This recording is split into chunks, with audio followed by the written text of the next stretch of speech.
আদিম যুগের মতো সেই মাটির হাঁড়িতে আমরা আজকে বানাতে চলেছি হান্ডি মাটন। চলো দেখতে থাকি সবাই। তো সবাই পাশে থেকো। তো আগে তেল দেওয়া হয়ে গেছে হাঁড়ির ভেতরে। তেল দেওয়ার পর মাংসগুলো হাঁড়ির ভেতরে ঢেলে দেওয়া হয়েছে। ঢেলে দেওয়ার পর হলুদ, লঙ্কা, যত রকম মশলা যাবতীয় লাগে সব আমরা কিন্তু একে একে দিয়ে দিচ্ছি। সবাই দেখতেই পাচ্ছ খুব ভালোভাবে। তো হাঁড়ির ভেতরে সব কিছু দিয়ে দেওয়া হচ্ছে।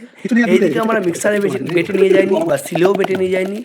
আদা, রসুন সেগুলোকে আমরা একটা গ্লাসের মধ্যে ভালো করে মশলাটাকে করে নিচ্ছি।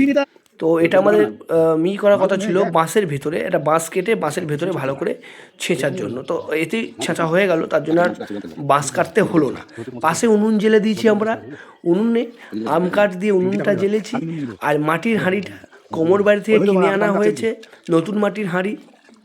আর তার আগে মশলাগুলো দিয়ে ভালো করে একবার মেখে নিতে হচ্ছে। আর আমরা এটাকে ময়দা দিয়ে ভালো করে মুখটা ঢেকে দেবো।